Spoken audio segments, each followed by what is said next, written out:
반갑습니다. 대기업 시청자 여러분들 그리고 바이넥스 주주님들. 이 바이넥스 같은 경우 제가 저번 영상에 말씀드린 것처럼 이 굉장히 좀 이제 끼가 있는 종목입니다. 이 장난꾸러기예요, 아주 그냥. 현재 미중 갈등 수혜가 지속적으로 부각되고 있다 보니까 여기에 있어서 모멘텀을 자꾸 받고 주가가 돌파를 할 듯 말 듯 할 듯 말 듯 하는 모습을 지속적으로 보이고 있습니다. 하지만 저는 이 바이낸스를 우리가 좀 더 주목해 봐야 되지 않을까라고 생각을 하고 있는데요. 이 생물보안법 수혜에 대해서 우리가 한번 더 간략하게 알아보고 지속적으로 부각되는 이유가 어떤 부분인지 참고해 주시면 좋을 것 같습니다. 올해 이 FDA 승인 모멘텀이 한 가지 있어요. 그래서 여기 있어서 좀 기대가 많이 됐기 때문에 지속적으로 좀 수급이 들어오는 게 아닌가라고 생각을 합니다. 또 무엇보다 우리가 눈여겨봐야 되는 거는 이 셀트리온 수혜에 대해서 어떻게 흘러가는지 이런 여부가 굉장히 중요하다라는 거 같이 함께 참고해 주시면 좋을 것 같아요. 그래서 오늘 영상도 중요한 만큼 끝까지 시청해 주시고 좋아요와 구독으로 큰 힘 주시면 감사하겠습니다. 그럼 같이 바로 알아볼까요?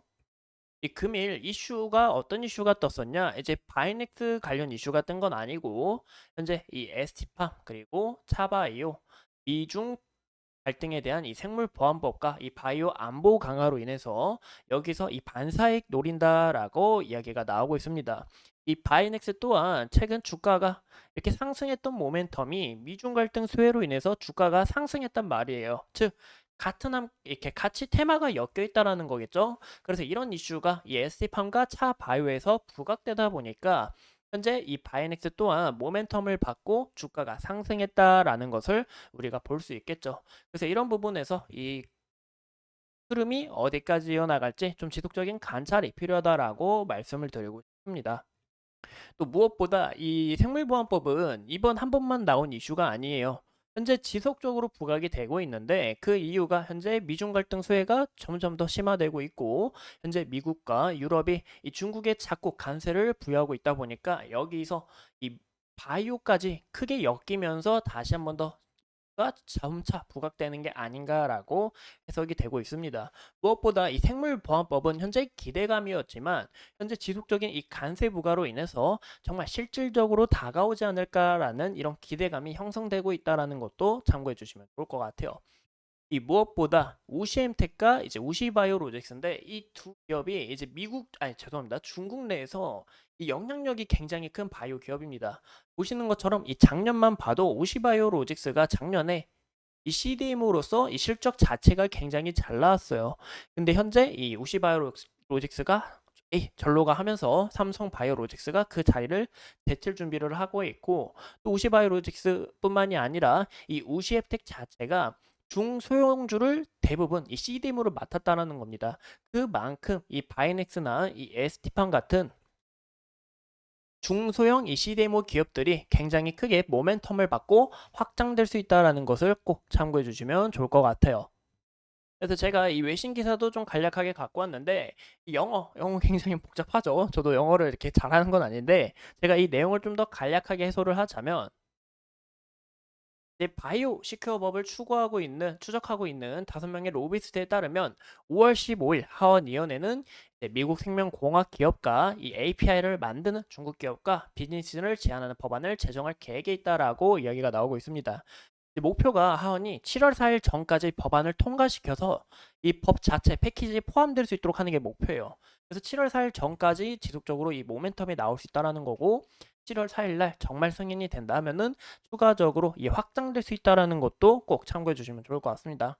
7월 4일 굉장히 중요한 날이다라는 거 볼 수 있고 이제 하원에서 발의되고 상원에서 통과된 만큼 이 상원 보회 심의와 이 대통령 서명만 남았다라고 볼 수 있는데 이 무엇보다 여기 보시면 2032년 이후로 이제 진행이 될 수 있다는 거예요. 즉 이게 무슨 얘기냐면 2032년부터 실질적으로 이루어질 수 있다는 거죠. 이 법안이 통과가 됐더라고 해도.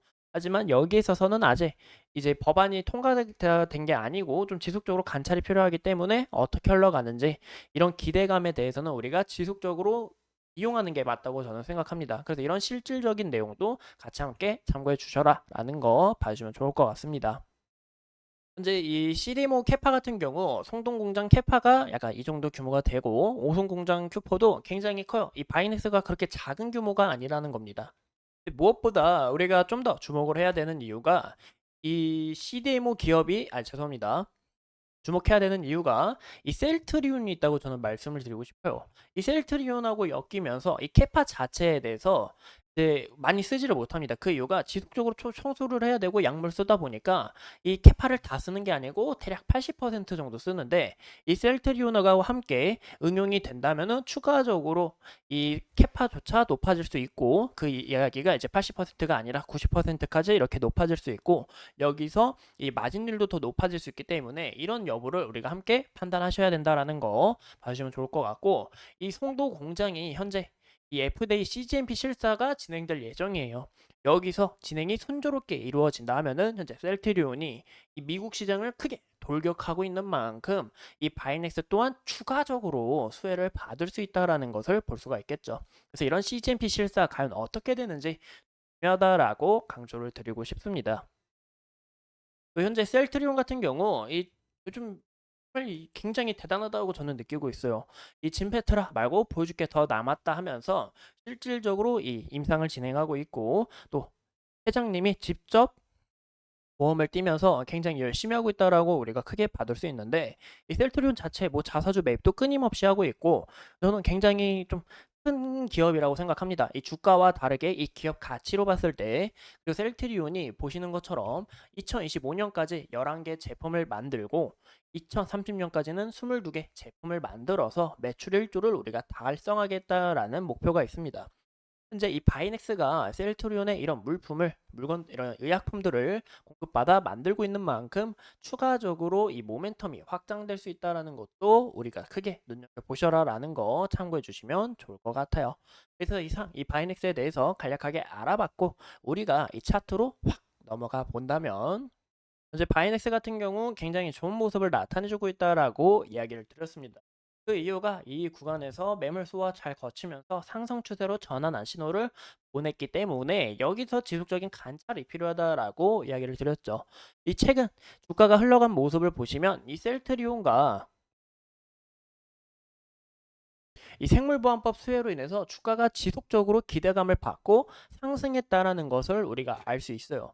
이 지속적으로 조정을 받고 어느 정도 좀 물량을 소화하는 길에 있다라고 여기지만, 현재 이 구간에 강한 저항 라인이 있는 것을 우리가 볼 수 있습니다. 자, 빨간색이라서 잘 안 보이는데, 그 이유가 보시는 것처럼 이 구간에 매물대가 아직 두텁게 쌓여 있는 만큼 이 물량을 어느 정도 좀 소화하면서 이 주가가 좀 더 가벼워지면 추가적으로 힘을 받아주지 않을까라고 생각을 하는데, 무엇보다 아까 중요한 거는 이 CGMP죠.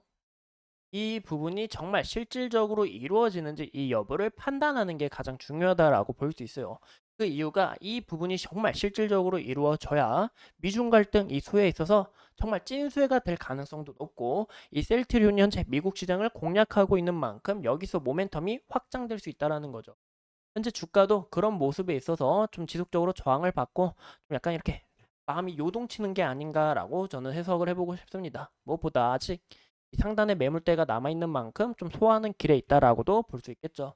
그래서 다시 한 번 더 제일 중요한 건 뭐냐면, 이 구간 돌파하는 건 정말 좋아요. 돌파하는 건 정말 좋지만 돌파를 하고 여기서 안착하고 올라가는 모습이 굉장히 이상적일 것 같다라는 거 참고해 주시면 좋을 것 같습니다. 그래서 이 부분이 과연 어떻게 흘러가는지 지속적으로 보시는 게 좋을 것 같고, 이평선, 5일선, 21선, 61선 서서히 수렴하면서 지지를 받아주려고 하는 모습을 보이고 있는데, 이 구간 15,000원이라는 이 라운드 피겨 굉장히 깔끔한 가격이죠. 이 구간의 지지 라인 살펴보시는 게 좋을 것 같고, 이 구간이 만약에 이탈이 나오게 된다 하더라도 이 구간대의 지지 라인 우리가 함께 참고하셔라라는 거 봐주시면 좋을 것 같아요. 현재 바이넥스 같은 경우 기간의 순매수가 지속적으로 이루어지고 있는데, 이 수급 자체도 굉장히 좋은 모습을 나타내고 있다 보니까 이 기간의 수급이 어떻게 이탈이 나오는지 그런 여부도 함께 판단하시는 게 중요하다. 그리고 외국인의 수급도 크게 들어왔지만 아직 수급 이탈이 나올 만큼 큰 훼손을 한 건 아니다라는 것도 참고해 주시면 좋을 것 같습니다.